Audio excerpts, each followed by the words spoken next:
अदालतें तो आइन और कानून के मुताबिक फैसले देती हैं। ये सियासी जमातों की इत्तफाक़ी राय की शर्त का क्या मतलब है, और ये जो गुंजाइश है इसका हम क्या मतलब लें?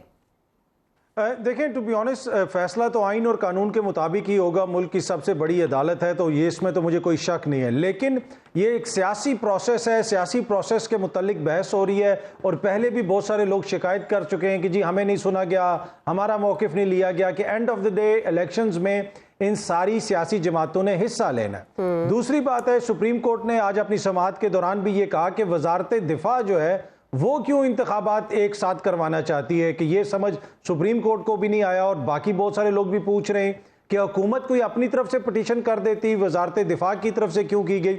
और दूसरा, जो हुकूमत बार बार सिक्योरिटी का कह रही है कि जी सिक्योरिटी हम नहीं फराम कर सकते, जी फौज भी अवेलेबल नहीं है, रेंजर्स भी अवेलेबल नहीं है। देखें, जब फौज को कहीं पे आप तैनात करते हैं सिविलियन अथॉरिटीज़ की एड में, तो वो आर्टिकल 245 के तहत करते हैं। सुप्रीम कोर्ट को चाहिए कि हुकूमत से पूछे कि किस किस हिस्से में मुल्क में आर्टिकल 245 इस वक्त इन्वोक हो चुका है, उसके तहत कितनी फोर्सेस किस जगह पे कर रही हैं। जहां तक मेरा नॉलेज है, किसी भी जगह पे इक्का दुक्का जगहों के अलावा कहीं पे भी फोर्सेस नहीं दी गई आर्टिकल 245 के तहत। तो फिर ये बहाना कि जी फौज अवेलेबल नहीं है, सिक्योरिटी अदारे अवेलेबल नहीं है, ये समझ नहीं आता।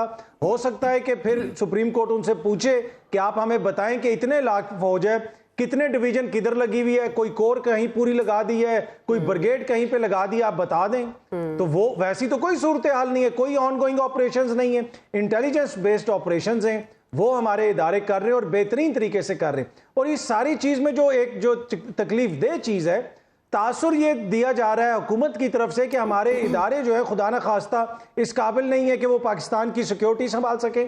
हमारे वो इदारे जो 7 गुना बड़े दुश्मन के मुकाबले में 75 साल से खड़े हुए हैं, उसकी हिम्मत नहीं है। तो क्या उनमें इतनी सलाहियत नहीं है कि एक सूबे में इंतखाब करवा सकें? मेरे ख्याल में सियासी मफादात के लिए चीज़ों को मजीद कॉन्ट्रोवर्शियल बनाया जा रहा है। बाकी जहाँ तक आपने काजी फायज साहब का जिक्र किया, उन्होंने बड़ी तफसीलन आज उनकी लाइव कवरेज हुई, पीटीवी ने भी लाइव दिखाई। हमने देखा जब फैसल वाडा साहब ने भी प्रेस कॉन्फ्रेंस की थी, उस वक्त भी पीटीवी ने भी लाइव कवरेज दिखाई थी। तो मसला ये है कि जज साहिबान को इतनी ज़्यादा तशहीर करना, उनकी लाइव कवरेज देना, मेरे ख्याल में ये मुनासिब है? ये क्वेश्चन हम सब को एक दूसरे से करने की ज़रूरत है कि क्या इस तरह चीज़ें आगे बढ़ाई जाएंगी। इस तरह अगर हर कोई जज आके अपनी राय आवाम के सामने इस तरह देना शुरू कर दे, तो फिर तो इदारों के ऊपर एक नई बहस चल पड़ेगी।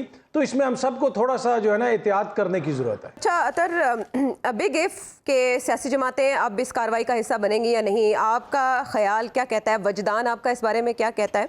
और ये जो मार्केट में थेरीज चल रही हैं कि ये सब फेस सेविंग के लिए किया जा रहा है, इसको किस हद तक आप समझते हैं कि इसमें वजन है? एक तो आयशा, आप इतने मुश्किल सवाल कर देती हैं अतर से वजदान, और ये इतनी मुश्किल शकील उर्दू बोल देती हैं। आप मेरे तो समझ तू उत्ते लंघ जाता, जरा थोड़ा जा पहले समझा। आपकी समझ से गुजरता है। Atar is all ears and Atar has a brain. नहीं वो ईयर्स, ओके, तो यू मीन टू से कि मेरा ब्रेन कोई नहीं। नहीं, आप थोड़ा सीट नीचे करके बैठे हुए हैं राना साहब, वो आप इसलिए आपके सर के ऊपर से अगर आप सेंट कौन सा अब अगर मुझे इज़हार ख्याल करने दिया जाए तो देख लो जनरल साहब, आयशा ने मैंने क्या है कि तेरे समझ नहीं, आपने कहा मेरे सर के ऊपर से गुजर जाता है। राना साहब, मैं ऐसे कभी कह नहीं सकती, गुस्ताखी नहीं कर सकती। देखें, लेकिन आप अतर को प्लीज बात का मौका दें। गन पॉइंट पे आप उनसे सवाल उचक लेते हैं गन पॉइंट पे। इन्होंने सवाल, असल में इस वक्त सूरत हाल ये है कि ये जो बिलावल साहब गए हैं मौलाना को मनाने के लिए और मौलाना से मुज़ाकरात करने के लिए, ये वही है कि मैं यहाँ पे टीवी पे बैठ के कौम को बताऊं कि आज सहाफ़ी अतर काज़मी से मेरी मुलाकात हुई, पर एंकर अतर काज़मी वहाँ पे नहीं थे और आखिर में एनालिस्ट अतर काज़मी ने इनकार कर दिया। तो मसला ये है कि ये अवामी शऊर को दफना रहे हैं। अब ये तौहीन भी नहीं कर रहे, ये उसको दफना रहे हैं। मतलब क्या कौम को नहीं पता कि मौलाना को राज़ी करना हो तो बिलावल DI खान जाएंगे? ये इनकी लड़ाई कौन सी है?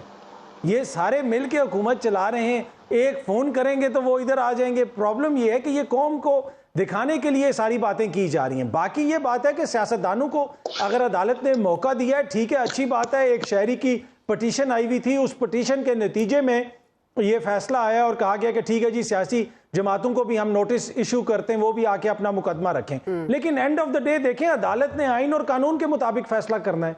यहाँ पे खुदा ना खास्ता जिस तरह बहुत सारे लोग तनकीद करते हैं कि कोई पंचायत तो नहीं है, हम तो ऐसी बात नहीं करेंगे, लेकिन आइन जो है वाजे है, क्लियर है। चीफ जस्टिस साहब जाके देख लें कि कौम का मूड क्या है। आज जो लतीफ़ खोसा साहब जैसी शख्सियात हैं जो आइन के साथ खड़ी और इमरान खान के बहुत बड़े नाकदीन में उनका शुमार होता है, लेकिन आज उनको हीरो का दर्जा पाकिस्तान में मिला हुआ है, वो जिधर भी जाते हैं क्योंकि वो आइन की बात कर रहे हैं। तो यहाँ पे किसी सियासी जमात की बात नहीं है। चीफ जस्टिस साहब को, अदालत को देखना होगा कि आइन क्या है, आइन क्या कह रहा है, कितना क्लियर है, उसके हवाले से वो फैसला दें। मेरे ख्याल में अगर आप सियासी जमातों पे छोड़ते रहेंगे तो ये तो कभी भी मामलात को हल नहीं करेंगे।